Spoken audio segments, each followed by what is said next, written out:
Você está no universo Metadoxos, um podcast sobre a complexidade do mundo contemporâneo, um mundo que se inspira pela tensão e incerteza dos paradoxos. Olá, bem-vindos a mais um episódio do Metadoxos. Hoje a gente vai falar de Páscoa, de passagem, de transformação, de transfiguração. Estou gravando aqui 10 dias antes da Páscoa. A gente vai soltar o episódio uma semana antes. Espero que você tenha tempo de ouvir antes ou ouvir depois. Para mim é atemporal essa reflexão e o simbolismo dela é muito poderoso. Metadoxos, paradoxos que impulsionam a evolução.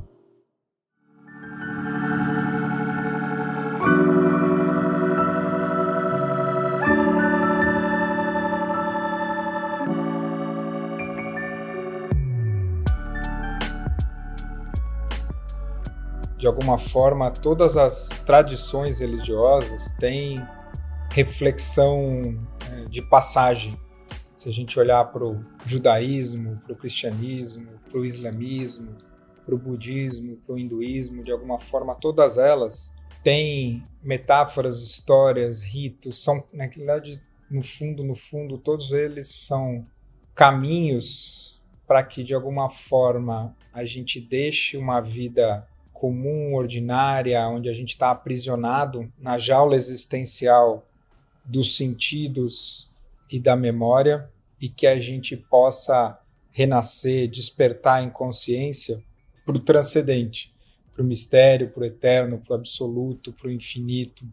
E nesse sentido, essa reflexão que eu queria deixar aqui, que de alguma forma a gente possa usar a possibilidade da data, que pode ser na data ou pode ser em qualquer data, porque a reflexão é atemporal, para fazer essa reflexão com a gente mesmo. Então, a ideia é falar um pouquinho e depois, como a gente fez no episódio do amor, falar sobre algumas perguntas, levar algumas perguntas de investigação para cada um, para na sequência a gente finalizar. Provavelmente com um texto do Newton Bonder e um poema do Rumi. Então, começando, talvez falando das três tradições esotéricas das religiões monoteístas, o sufismo, a cabala e o cristianismo gnóstico, todos eles têm essa ideia do rito de passagem, dessa passagem. Lembrando, né, o Pesach, que se é celebrado no hinduísmo, celebra a passagem pelo mar com Moisés e fugindo da escravidão, e acho que tem na tradição sufi, cada cerimônia dervish, que são aquelas cerimônias onde os religiosos giram em sentido anti-horário, eles estão fazendo esse movimento e tem todo o simbolismo das roupas que eles usam, né? Quem já viu essa cerimônia, depois vale a pena, quem tiver curiosidade no sobre do que eu estou falando, procurar uma cerimônia dervish. Eles entram em estado alterado de consciência pelo giro, e o simbolismo de cada cerimônia daquela, ele tem muito a ver com a Pesach, com a Páscoa judaica e com a Páscoa cristã, que é um rito de passagem, de morrer para essa vida e renascer para uma outra consciência, a ponto das vestimentas e do chapéu deles representarem, a vestimenta representa o túmulo, o chapéu representa o tombstone, né, ou a pedra do túmulo. E aí cada detalhe da cerimônia tem um significado, tem um simbolismo, que é exatamente esse, o simbolismo de convidar para morrer para algo e renascer para algo mais transcendente, para algo superior em consciência. Eu já falei algumas vezes em outros episódios aqui sobre essa ideia das tradições esotéricas com S, né? A gente tem as tradições exotéricas, que são as externas, que são os dogmas, os símbolos da religião e aprisionam ainda mais as pessoas, mas a gente tem o caminho das tradições esotéricas, que é onde está a cabala, o sufismo e o cristianismo gnóstico, que é esse convite para dentro, que é usar o caminho religioso, que é um caminho interno, o caminho de encontrar uma transformação interna, o caminho de encontrar uma cura interna. E portanto, há o Cristo, né, a ideia crística, está associada a um caminho de volta para casa. E esse caminho de volta para casa, no cristianismo gnóstico, a grande representação está feita por essa ideia da Páscoa e pelos movimentos que vão acontecendo nos dias ou na semana, naquele período que está ligado ali. Cada um deles é cheios de simbolismo e que vão nos convidando para fazer o caminho de transformação e o caminho do convite de poder voltar para casa. Então, se a gente lembrar aqui, a gente tem, né, a gente tem o Domingo de Ramos, que é quando Jesus entra num burrico em Jerusalém. Aí a gente tem a cerimônia do lava-pés e a Santa Ceia. Aí a gente tem a paixão, isso acontece na quinta-feira. Na sexta-feira, a paixão do Cristo com a crucificação. No sábado, o sábado que é esse período entre morte e vida, e que tem a malhação do Judas, e a ressurreição no domingo. Então a gente vai vivendo e depois disso da ressurreição, o advento do Espírito Santo. Então esse é um caminho, e a gente vai falar de cada um desses passos. Então, começando com o primeiro passo, é essa entrada de forma humilde no caminho, né? Então, Jerusalém, que é o lugar ali onde se vive a vida ordinária, os fariseus, toda aquela história que de alguma forma tinha um ativismo contra aquilo, Jesus escolhe entrar num burrico. Eu gosto muito da ideia de que a única possibilidade de ter um caminho espiritual é um caminho de humildade, é um caminho de se humildar, é um caminho de abrir mão de autoria. Só existe realização espiritual dissolvido. Não se tem realização espiritual em primeira pessoa. Então tem esse primeiro simbolismo, que é a jornada pressupõe essa predisposição de desconstrução. E aqui tem uma coisa legal que vai formando correlação com as evidências da psicologia do desenvolvimento, que é a ideia de, e vocês já viram eu falar isso em outros contextos, é evoluir, amadurecer como ser humano não está associado a empilhar mais coisas, ter mais relacionamento, ter mais conhecimento, mas está associado à ideia de desconstruir, de se descascar, de se desapegar, a ideia de nudez, a ideia de voltar a ficar nu. Para mim, a entrada com o burrinho é cheio desse simbolismo e cheio desse caminho, e a gente vai fazendo a nossa própria reflexão do quanto a gente se predispõe a fazer esse caminho de humildade para voltar para casa. Aí tem o movimento da ceia, que é no caminho crístico, né? E tem isso também tem na tradição judaica, tem a ver com pão e com vinho, e o pão só se completa quando ele fermenta, e o vinho só se completa quando ele fermenta, e tem essa transformação e transmutação no corpo e no sangue, que é a ideia de... eu gosto dessa ideia, né, da evolução, e nessa visão do cristianismo gnóstico, quando Cristo começa, a primeira aparição do Cristo é nas bodas de Canaã.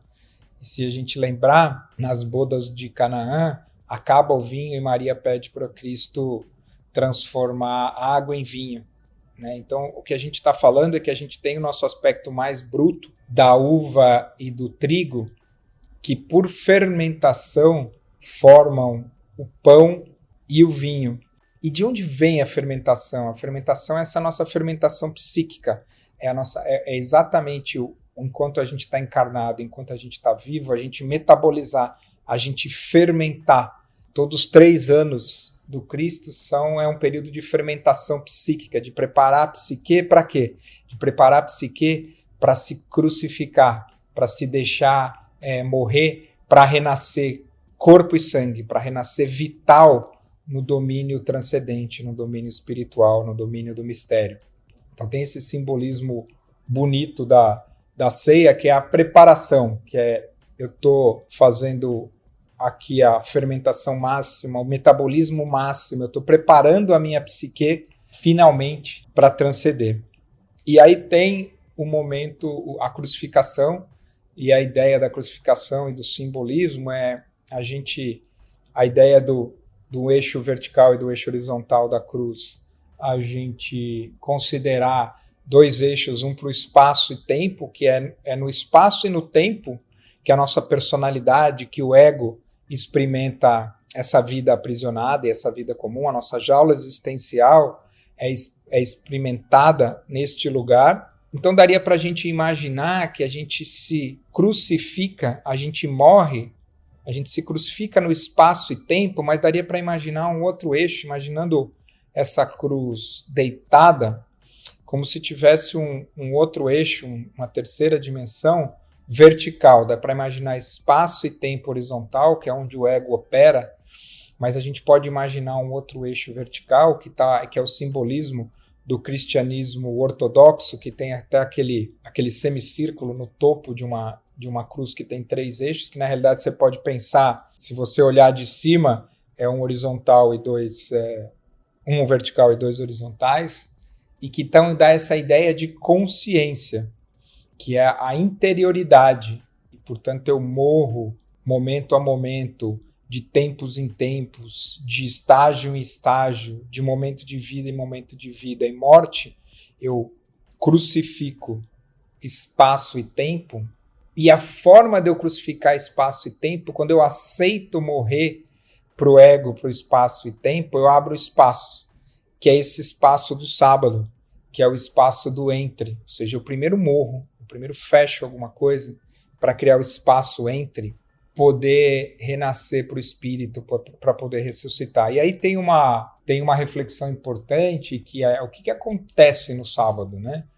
Jesus tem um traidor, que é Judas, e aí até nas tradições aí tem a malhação do Judas. Mas quando a gente traz isso para o aspecto interno, quando eu morro de verdade para o espaço e tempo, eu consigo me reconciliar e integrar as minhas sombras, integrar os meus traidores, fazer as pazes com a traição para ganhar força, para poder morrer inteiro, para que esse renascimento se faça evoluindo, se faça escolhendo uma vida mais plena, mais ampla, mais profunda, uma vida nos céus, para fazer essa figura. E efetivamente eu abro a possibilidade de renascer, de ressuscitar sem corpo, né? Eu abro a possibilidade de renascer e de ressuscitar para o libertado, ou liberto, não libertado, mas liberto. Daqui a pouquinho vocês vão entender essa distinção, porque muitas vezes a gente é libertado, mas a gente não se liberta. A gente continua se escravizando. E a ideia aqui, a ideia da ressurreição é uma ideia de escolher estar liberto. Eu fico muito inspirado de falar disso, e o que eu queria propor agora é a gente ir fazendo alguns exercícios para cada uma dessas etapas. E a primeira reflexão e pergunta tem a ver aqui com a quinta-feira e com a fermentação, com a transformação do vinho e do pão em corpo e sangue. Como é que você se sente fermentando?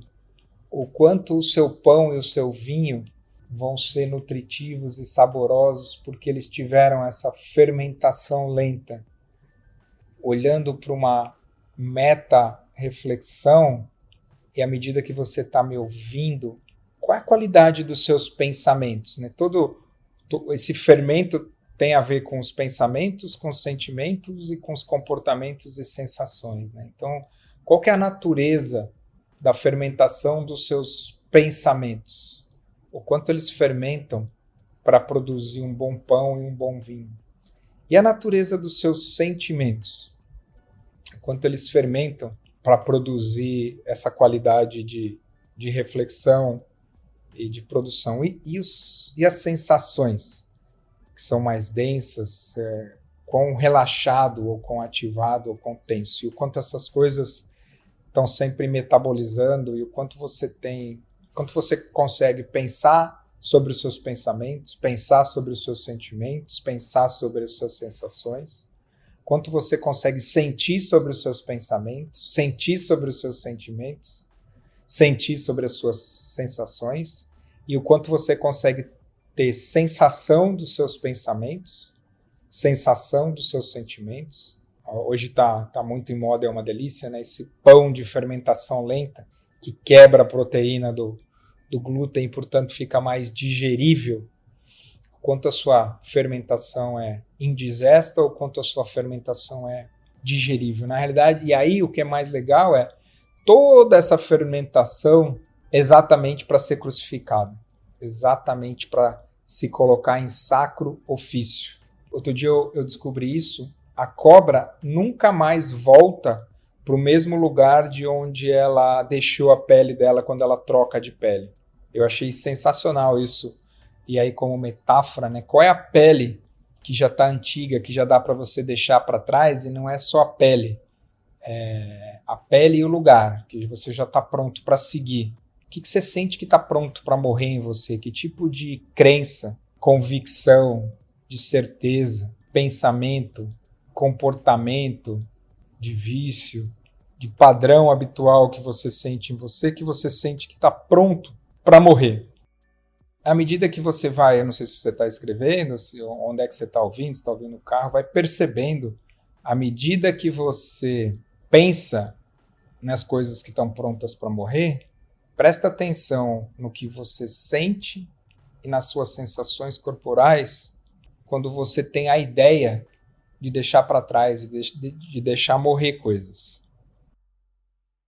E agora vai imaginando efetivamente que essas coisas estão sendo crucificadas. Vamos começar com uma coisa. Escolhe uma coisa que você está pronto para deixar morrer e escolhe um ritual para você simbolizar essa morte. Pode ser escrevendo e queimando, pode ser se desfazendo de algo que é relevante para você, pode ser escrevendo para alguém, e vai percebendo o espaço que abre. Imagina a sua vida sem esse comportamento, sem esse hábito, sem essa relação, sem esse trabalho. Vai percebendo o espaço e descansa por um tempo nesse espaço. E à medida que você percebe esse espaço, vamos entrando agora no sábado, quando você tem que entrar em contato com o seu traidor interno, com o seu Judas interno, ou numa visão psicanalítica aqui nas introjeções do seu superego, para te ajudar a fazer esse ritual de passagem, para você entrar livre na experiência e no processo de ressurreição e de renascimento. Vai percebendo quais são os mandatos internos que você tem. O que você sente, o que você fala para você que você deve ser ou você deve fazer. E quem foram as pessoas que te introjetaram esses deveres? Pai, mãe, irmãos, tios, gurus, mestres espirituais, professores. De onde vêm esses deves que você carrega? E de onde vêm os tem que? Quais são os eu tenho que você sustenta? E de novo, na medida que você vai ouvindo os tem que, vai pensando, esse tem que veio de quem? E por último, quem introjetou em você os eu não posso, você não pode ser alguma coisa, você não pode fazer alguma coisa. E de novo, na medida que você vai ouvindo, vai lembrando quem que introjetou esses eu não posso. Pais, irmãos, tios, primos, amigos, professores, autoridades religiosas, gurus. E agora escolhe uma forma, pode ser com um comportamento, pode ser com uma fala, pode ser escrito. Imagina devolvendo, se libertando de cada um desses mandatos de dever, de ter que e de não poder, amorosamente devolvendo para cada um deles. Fala, isso aqui é seu. Eu andei carregando por você, mas que é uma crença sua, é uma ideia sua. E agora eu estou livre. E aí a gente se prepara para a ressurreição ou para o renascimento.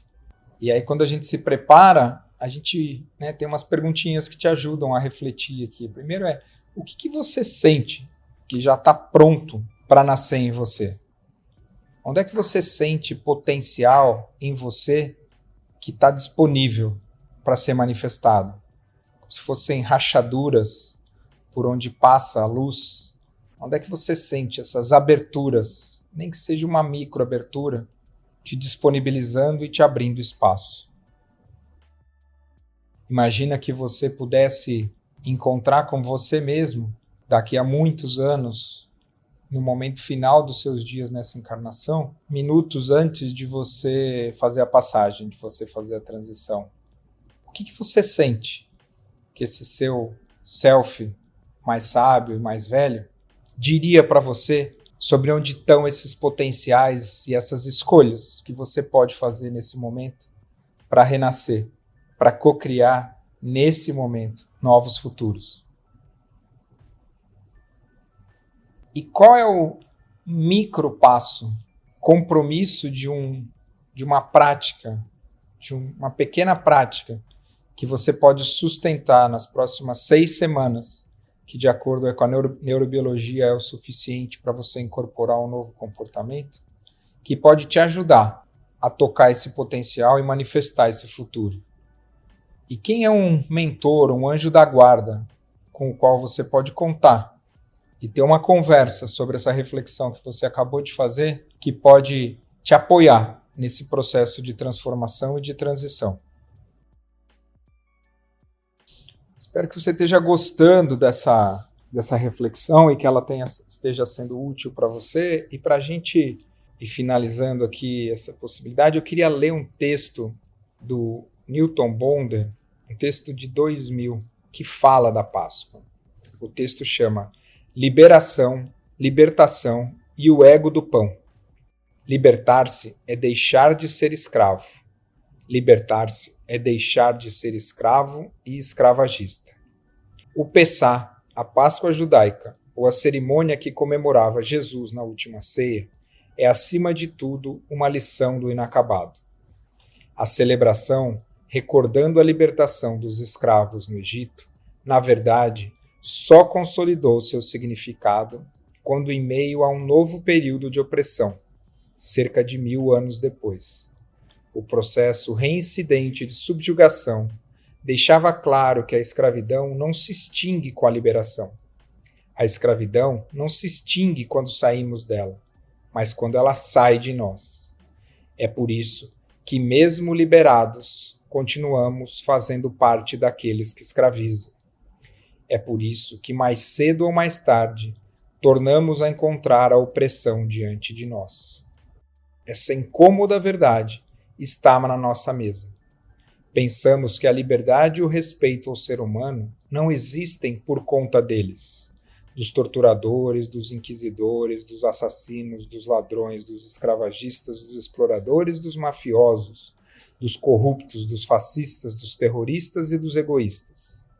Enfim, estes seriam os inimigos, eles e não eu.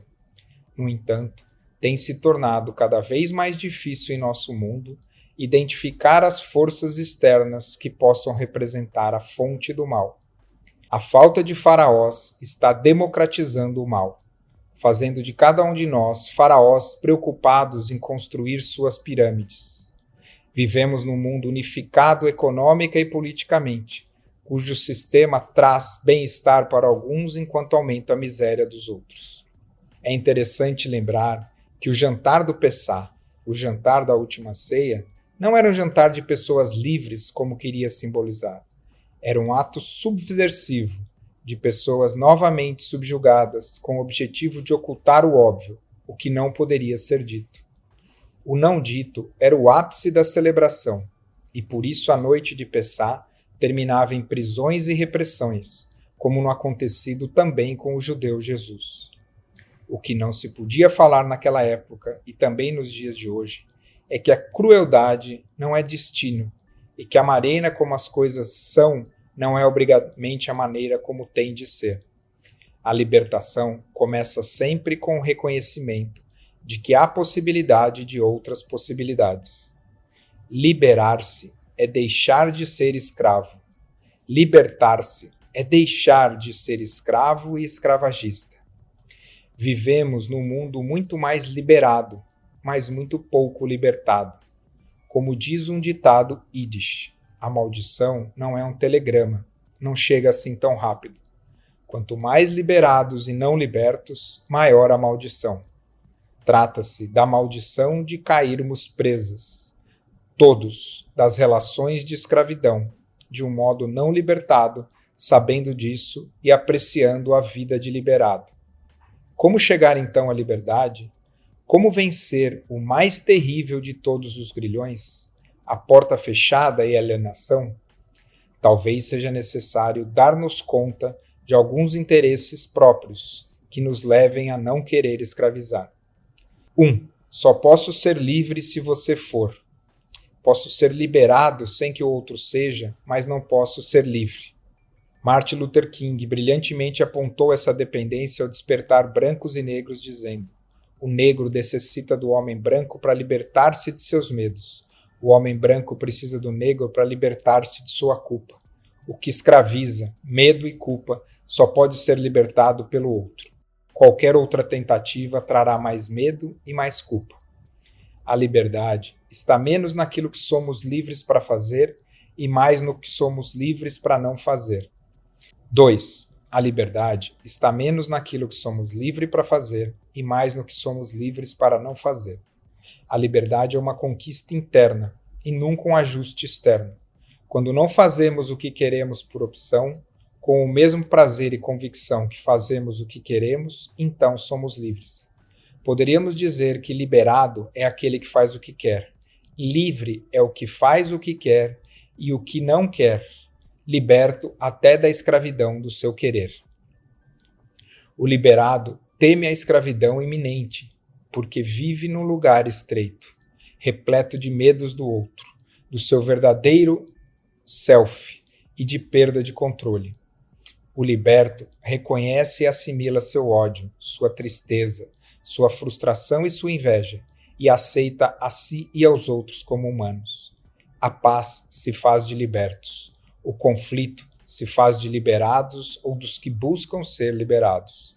O pão ázimo, não fermentado, que é símbolo dessa celebração, tem um gosto que desperta uma memória milenar. Pão que é a essência, mas pão sem fermento.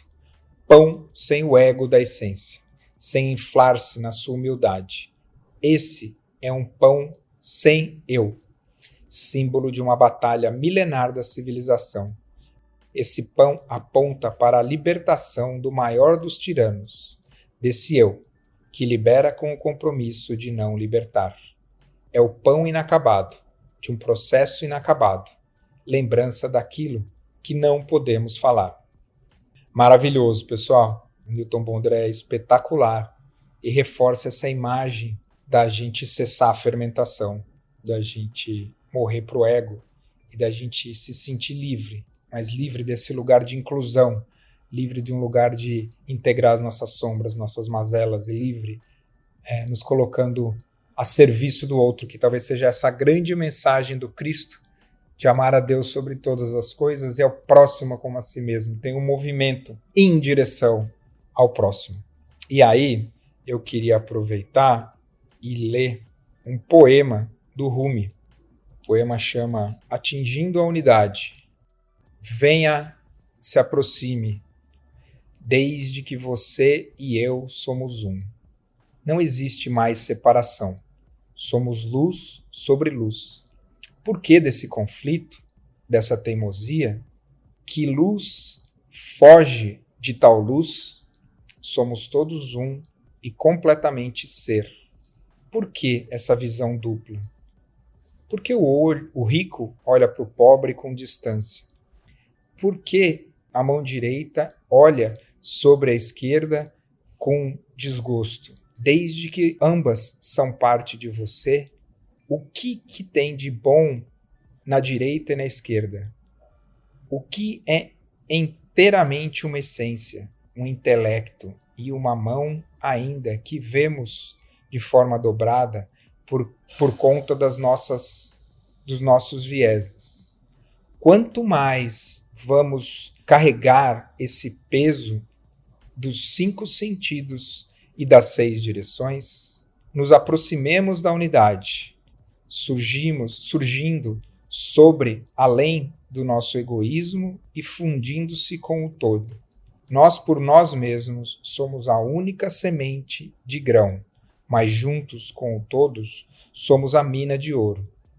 Sabendo que o espírito é um, mas os corpos são incontáveis, tanto quanto as amêndoas compartilham a mesma qualidade do ser. O significado da palavra é o mesmo em diferentes línguas. A água se torna uma vez que os copos estão quebrados. O espírito envia notícias para todos com uma visão. Pela unidade, o coração é livre da bandagem das palavras, da limitação das palavras. Lindo, né, pessoal? Então vamos terminando esse episódio. Eu queria deixar de presente para você um trechinho da música do Gil, Se Eu Quiser Falar com Deus, que de alguma forma reflete tudo que a gente foi trazendo aqui para esse episódio. E queria muito ouvir vocês, quem for fazendo a reflexão e a investigação, vai contando para a gente nas redes sociais e que você possa, a cada vez que você ouvir esse episódio e lembrar da reflexão, e fazendo essas importantes investigações, porque a todo momento a gente está morrendo um pouco para alguma coisa e nascendo um pouco para alguma coisa, e que a gente possa fazer esse morrer e esse nascer, co-criar futuros cada vez mais inclusivos, mais bonitos e mais integrados.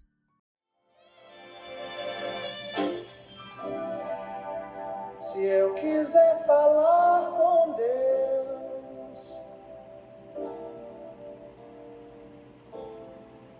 tenho que ficar a sós.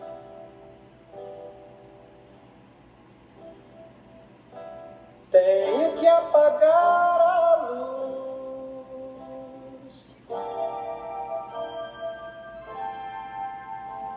Tenho que calar a voz.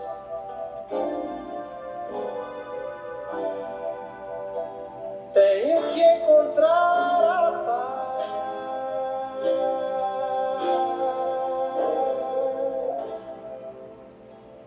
Tenho que folgar os nós dos sapatos, da gravata, dos desejos, dos receios. Tenho que esquecer a data, tenho que perder a conta, tenho que ter mãos vazias, ter a